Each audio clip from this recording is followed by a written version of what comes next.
بسم اللہ الرحمن الرحیم۔ السلام علیکم۔ ابن العربی فاؤنڈیشن میں خوش آمدید۔ آج فصوص الحکم سیریز میں چند نئے تراجم کے ساتھ حاضر ہوئے ہیں۔ آج کی ہماری پوسٹ جو ہے وہ اردو تراجم کے حوالے سے ہے۔ بیسیکلی تو ہم شرح کے حوالے سے بات کر رہے تھے، لیکن ابھی اردو تراجم جو چند رہ گئے ہیں ان کو مکمل کر کے تو یہ سیریز کا یہ حصہ مکمل کریں گے، اس کے بعد باقاعدہ طور پر شرح سے ابتدا کریں گے۔ آج ہمارے پاس 3 کتابیں ہیں اردو تراجم میں۔ سب سے پہلی یہ فصوص الحکم ہے، مولوی حافظ محمد برکت اللہ صاحب کی، فرنگی محلی لکھنؤ۔ ایک یہ ترجمہ ہے۔ دوسرے نمبر پہ ترجمہ ہے جناب مولانا عبدالقدیر صدیقی، اور یہ بھی حیدرآباد دکن کے تھے، اور یہ ترجمہ پاکستان میں کئی دفعہ چھپا ہے، یہ اس کا نیا ایڈیشن ہے۔ اور یہ تیسرا ترجمہ ہے جناب محمد ریاض قادری کا۔ تو آج ہم دیکھیں گے کہ جو اردو میں تراجم ہوتے رہے ہیں وہ فصوص کے کن شروحات کی بنیاد پر ہوتے رہے ہیں، اور مقدمے میں جو مترجم ہے وہ کیا لکھ رہا ہے کہ اس نے کہاں سے اس کی کس شرح سے اخذ کیا اور کس شرح کو جو ہے زیادہ دیکھا ہے۔ تو سب سے پہلے یہ مولوی حافظ محمد برکت اللہ، ان کی ہم شرح کو دیکھتے ہیں، مقدمے کو دیکھتے ہیں۔ اچھا، یہ عربی میں جو انہوں نے شروع کیا ہے، فرماتے ہیں الحمدللہ الذی آتانا الکتاب الحکیم ومن علینا وہدانا الی صراط المستقیم۔ اس کے بعد فرماتے ہیں اما بعد عبدہ الاواہ الراجی نعمت اللہ و رضا محمد برکت اللہ لکھنوی فرنگی محلی ستر اللہ عیوبہ الخفی والجلی۔ تو فرماتے ہیں صاحبان دانش و بینش کی خدمت میں عرض پیرا ہے کہ میں نے اس ترجمہ فصوص الحکم کی عبارت کو، جو سراسر لفظی ترجمہ تھا، حسب فرمائش جناب شیخ محمد عبداللہ صاحب تاجر کتب چوک لکھنؤ و مالک مطبع مجتبائی جا بجا درست اور با محاورہ حتی الامکان کر دیا۔ یعنی کہ میں نے فلاں شخص کی اور وہ شخص جو کتابیں چھاپتا ہے اس کی فرمائش پر ایک لفظی ترجمے کو با محاورہ ترجمہ کر دیا۔ اب یہ نہیں لکھا کہ لفظی ترجمہ کس کا تھا، کیونکہ وہ لکھتے تھے تو پتہ چل جاتا کہ ان کا ترجمہ اٹھایا اور صرف با محاورہ کیا۔ تو ہمارے ہاں یہ بھی لوگ کرتے رہے ہیں کہ پرانے تراجم اٹھاتے ہیں، اس کے الفاظ کو سلیس کرتے ہیں اور کتاب پہ اپنا نام لکھ دیتے ہیں کہ مترجم وہ خود ہیں، حالانکہ یہ بہت بڑی بددیانتی اور خیانت ہے۔ اور آگے فرماتے ہیں اور بعض مقامات پر مفید حواشی درج کر دیے ہیں، اور اس کا بھی خیال رکھا ہے کہ مطلب اصل کتاب کا فوت نہ ہو۔ پس ناظرین باتمکین سے التماس ہے کہ اگر اس میں کسی مقام پر کوئی غلطی بشریت سے ہو گئی ہو تو بمقتضائے الانسان مرکب من الخطاء والنسیان معاف فرمائیں، وما علینا الا البلاغ۔ تو یہ ایک پیراگراف کا اس کا مقدمہ ہے جس میں وہ بتا رہے ہیں کہ انہوں نے کسی لفظی ترجمے کو با محاورہ کیا ہے اور اس کو اردو میں شائع کیا ہے، اور یہ اپنے نام سے جو نہیں ہے وہ مترجم لکھ دیا۔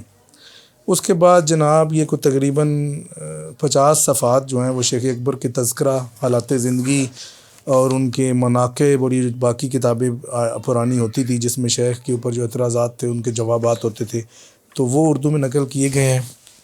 صفحہ نمبر 53 سے مقدمے کا ابتدا ہو رہی ہے۔ تو مقدمے کی ابتدا میں لکھتے ہیں جاننا چاہیے کہ فصوص کے اسرار و غوامض کا علم چند قاعدوں اور اصولوں کے پہچاننے پر منحصر ہے جو اس طائفہ میں متفق علیہ ہیں، لہٰذا میں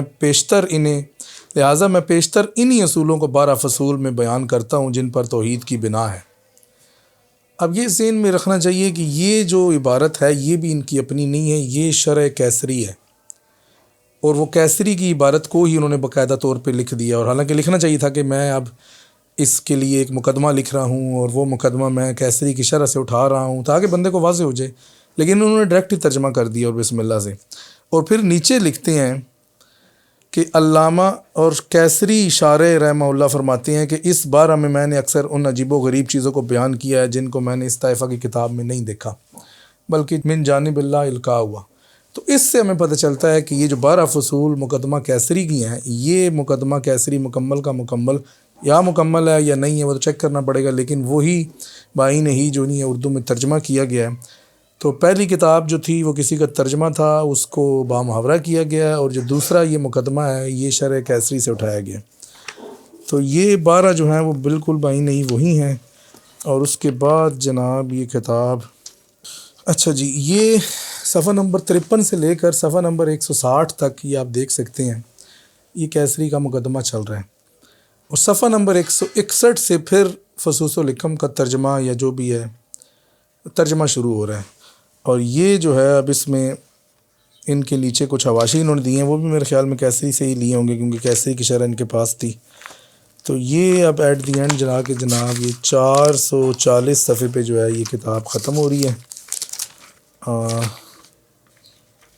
بس یہ ہے، تو یہ ہے جناب اردو میں شائع ہونے والا ایک قدیم ترجمہ جو کہ حافظ محمد برکت اللہ صاحب نے، تو یہ ہوگی ہماری پہلی کتاب۔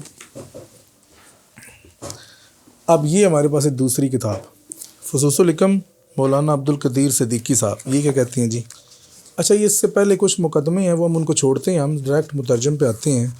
تو عبارت شروع ہوتی ہے فصوص الحکم کے شارحین سے، فرماتے ہیں فصوص الحکم کی عربی میں حسب ذیل شارحین کی شروع دیکھی گئی ہیں: الشیخ معی الدین بن محمود الجندی، الشیخ صد الدین کونوی، الشیخ داؤد الکیسری، مولانا نور الدین عبد الرحمن جامی، عبد الغنی النابلسی، الشیخ الکاشانی۔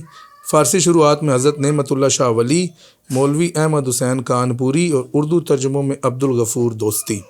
تو میرے خیال میں شاید وہ عبد الغفور دوستی کا وہ پہلا ترجمہ تھا کہ جو فرنگی محل والے حافظ محمد برکت اللہ صاحب نے بھی اٹھایا اور انہوں نے بھی اس کو جو ہے دیکھا۔ اس کے علاوہ مولوی سید مبارک علی۔ اچھا، اس کے بعد کہتے ہیں میں نے ان سب سے اخذ کر کے بنائی ہے، پھر کہتے ہیں مجھے سب سے زیادہ فائدہ اور مدد کیسری اور جامی سے ملی ہے۔ مختلف شروع کے دیکھنے سے ایک حد تک کتاب کی تصحیح ہوتی ہے، مگر مجھے شرح کیسری ایسی ملی جو کسی ماہر عالم نے اس کو صحیح کیا تھا، رحمۃ اللہ علیہ۔ تو یہ اپنا منہج بتا رہے ہیں کہ میں نے یہ شروحات دیکھی ہیں، لیکن مجھے سب سے زیادہ فائدہ کیسری کی شرح اور جامی کی شرح سے ہوا ہے، اور ان سے ہی یہ ترجمہ کیا گیا ہے۔ اچھا، یہ لکھتے ہیں فصوص الحکم میں شیخ رحمہ اللہ قرآن شریف میں انبیاء کرام علیہم السلام کے قصوں اور ان کے حالات میں جو کچھ آیا ہے، ان سے یا تو بطور تفسیر کے یا بطور اعتبار کے مسائل توحید و تصوف کو استنباط کرتے ہیں، مگر شیخ کے قول کی تعویل نہیں کرتے، نہ ان کے عقائد سے جو فتوحات مکیہ کے شروع میں بیان کیے گئے ہیں توفیق و تطبیق دینے کی صحیح کرتے ہیں۔ دوسرے شارحین کے برخلاف فقیر شیخ کے قول کی تعویل کرتا ہے اور ان عقائد کے ساتھ تطبیق دیتا ہے۔ مطلب یہ کہہ رہے ہیں کہ جو باقی شارحین ہیں وہ شیخ کے اقوال کو شیخ کی دیگر کتب کے ساتھ میچ نہیں کرتے اور اس کے لحاظ سے تعویل نہیں کرتے۔ میں یہ بھی کروں گا کہ شیخ کی جو دیگر خصوصاً فتوحات میں جو شیخ نے اپنے عقائد بتائے ہیں ان کے مطابق اگر فصوص میں کوئی چیز آئے گی تو اس کی تعویل کروں گا۔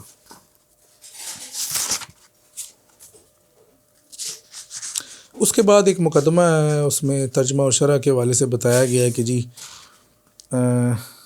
شیخ کے کلام میں بکثرت مشاکلہ عربی زبان میں بھی ہے اور دوسری زبان میں بھی ہے، اشعار میں بھی ہے اور نثر میں بھی ہے، کلام اللہ میں بھی ہے اور دوسروں کے کلام میں بھی ہے۔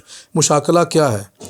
مشاکلہ یہ ہے کہ ایک لفظ پہلے آتا ہے، اپنے اصلی معنی میں رہتا ہے، پھر وہی لفظ دوبارہ آتا ہے اور اس سے دوسرے معنی مراد لی جاتی ہیں۔ مثلا ایک شخص کہے کہ تم نے مجھ سے خباثت کی، تو اب میں بھی دیکھنا کیسی خباثت کرتا ہوں، یعنی خباثت کا انتقام لیتا ہوں۔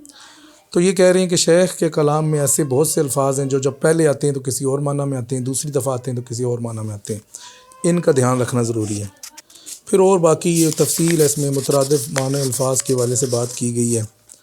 اس کے بعد سے جناب فتوحات مکیہ میں جو شیخ اکبر کا عقیدہ ہے ابتدا میں وہ دیا گیا ہے، اور پھر اس کے بعد کوئی تمہید ہے، اور اس کے بعد جو ہے وہ ترجمہ کیا گیا ہے۔ تو انہوں نے کافی چیزیں اس میں سے نکالی ہیں کہ جی یہ اور وہ، تو فی الحال تو ہم اس کو پورا نہیں دیکھ سکتے، لیکن یہ ہے کہ انہوں نے اپنے حد تک کافی محنت کی ہے، اور کوئی فصل جو شروع ہوتا ہے تو اس کے بعد ٹیکسٹ کے اندر ہی یہ لکھ دیتے ہیں، یہ نہیں پتہ چلتا کہ شیخ کی عبارت کون سی ہے، ان کی عبارت کون سی ہے۔ تو یہ ہماری دوسری کتاب ہے۔ اس کتاب میں ہمیں یہ پتہ چلا کہ انہوں نے کچھ 6-7 شروحات، بلکہ 6-7 عربی کی، 3 فارسی کے ترجمے اور 1-2 اردو کے ترجمے، سب کو مطلب 8-10 مصادر کو سامنے رکھ کے اور پھر شیخ کے والے سے کوئی تفصیلی کام کرنے کی کوشش کی ہے۔ یہ عبدالقدیر صدیقی صاحب کا جو ہے فصوص الحکم کا ترجمہ ہے۔ اپنی آج کی آخری اور تیسری کتاب یہ ہے جناب محمد ریاض قادری صاحب کا ترجمہ۔ تو یہ دیکھتے ہیں ریاض قادری صاحب مقدمے میں کیا کہتے ہیں۔ اچھا، یہ فرماتے ہیں صفحہ نمبر 6 ہے جناب، سن 1990-91 میں راکم الحروف کی نظر سے اسرار توحید از پیر غلام محمد امام جلوی گزری اور ساتھ ہی مسئلہ وحدت الوجود اپنے شیخ کی باطنی توجہ سے حل ہو گیا۔ بعد ازاں تائید غیبی سے کتاب فصوص الحکم زیر مطالعہ آئی، جس سے بہت کچھ حاصل ہوا۔ فلسفہ، الہیات، تصوف کے ادق مسائل اور اسرار توحید جن سے ابھی تک آگاہی نہیں ہوئی تھی کھل کر سامنے آ گئے۔ عین اسی موقع پر جب شیخ کے حضور اپنے مرشد کے حضور حاضری ہوئی تو انہوں نے ہماری باطنی کیفیات پر نگاہ کی تو فرمایا اگر تصوف کو پڑھنا ہے تو ابن عربی کو پڑھا کرو۔ آگے اب یہ کہ ان کے مصادر کیا ہیں۔ اس موقع پر شیخ مبارک علی، حضرت بابا ظہین شاہ تاجی، مولانا عبدالقدیر صدیقی، عطا محمد، صوفی برکت علی وغیرہ کے کیے ہوئے تراجم اور شرح بھی زیر مطالعہ آئیں۔ اچھا، اب اس میں دیکھیں تو زیادہ تر جو نہیں ہے ساری کی ساری تقریباً یہ اردو کی ہیں۔ اس وقت مؤلف کتاب حاضہ نے ارادہ کیا کہ اگر توفیق الہی شامل رہی تو کتاب فصوص الحکم کا ایک آسان اور سہل ترجمہ اس انداز میں پیش کر دیا جائے جس سے اس کے تمام علوم و معارف اور ادق مسائل کھل کر قارئین کرام کے سامنے آ جائیں تاکہ لوگوں کو مسئلہ توحید اور وحدت الوجود سے آگاہی ہو، عبد اور معبود کے رشتے کا عرفان نصیب ہو اور سب سے بڑھ کر سید کونین صلی اللہ علیہ وسلم کے لائے ہوئے دین کی حقانیت واضح ہو اور آپ صلی اللہ علیہ وسلم سے محبت اور اولیاء کاملین سے وابستگی حاصل ہو۔ اس مقصد کی تکمیل کے لیے مذکورہ بالا تخلیقات سے بھرپور استفادہ کیا گیا ہے۔ اچھا، اب انہوں نے صرف اردو تراجم کے نام لیے ہیں، کوئی عربی، کوئی فارسی، کوئی شرح کسی کا ذکر نہیں کیا، اور جدید ترجمہ ترتیب دیتے ہوئے مشکل الفاظ کے معنی، اصطلاحات کی تشریح، اعتبارات کی وضاحت متن کے ساتھ ساتھ شامل کر دی گئی ہیں، لیکن عدم اہلیت کی بنا پر یہی احساس اور خوف دامن گیر ہے کہ میں اس عظیم خدمت کو کما حق ہو سر انجام نہیں دے سکا، اس لیے قارئین کرام سے درخواست ہے کہ میری کوتاہیوں سے درگزر فرمائیں۔ تو یہ ہیں جناب محمد ریاض قادری، اور یہ گجرانوالہ میں کہیں بیت ہے، تو یہ ان کا مقدمہ ہے۔ اس کے بعد شیخ اکبر کے حالات زندگی ہیں، اس کے بعد اکابرین امت کی رائے ہے، اور کتاب شروع ہوتی ہے جی۔ اچھا، اس کے بعد انہوں نے تنزلات ستہ کے اوپر بھی پوری تفصیل بیان کی ہے۔ ٹھیک ہے جی، اس کے بعد پھر فصوص الحکم جو نہیں ہے وہ براہ راست شروع ہو جاتی ہے۔ اور اچھا، یہ 57 نمبر صفحے سے فصوص الحکم شروع ہو رہی ہے، اور یہ پیچھے جو ہے وہ کچھ بالکل ایگزیکٹ ٹیکسٹ ادھر سے ہی ہے، کوئی پتہ نہیں چل رہا کہاں پر مقدمہ ختم ہو رہا ہے اور کہاں سے کتاب شروع ہو رہی ہے، اور مقدمے بھی اس میں نہیں ہے کتاب کی ابتدا میں، یعنی کہ فصوص کا جو مقدمہ شیخ نے لکھا تھا وہ نہیں ہے، فصل الہیہ سے ہی شروع ہو گئی ہے، اور متن اور شرح ساتھ ساتھ ہے، کچھ سمجھ نہیں آ رہا کہ یہاں پر شیخ کی عبارت ہے، یہاں پر جو ہے ان کی عبارت ہے، اور یہ کتاب اس طرح پوری چل رہی ہے پھر۔ تو یہ ہے جناب تیسری کتاب۔ آج ہم نے دیکھا کہ فصوص الحکم کے جو شارحین اردو میں شرح کرتے ہیں، اردو میں جو تراجم ہوئے ہیں وہ ان کے سورسز کیا ہیں۔ تو فصوص الحکم کی انٹروڈکٹری سیریز جو ہے وہ تقریباً اپنے اختتام کو پہنچ گئی ہے۔ فصوص کی مزید شروحات ہیں، لیکن اب ہم جو ہے اس کو باقاعدہ طور پر مقدموں پہ آئیں گے اور دیکھیں گے کہ جو قدیم مقدمے ہیں ان میں کس حد تک ہم شارحین سے جو ہے اختلاف کرتے ہیں، اتفاق کرتے ہیں، اور وہ کس حد تک کلام شیخ کے مراد کے مطابق بات کرتے ہیں۔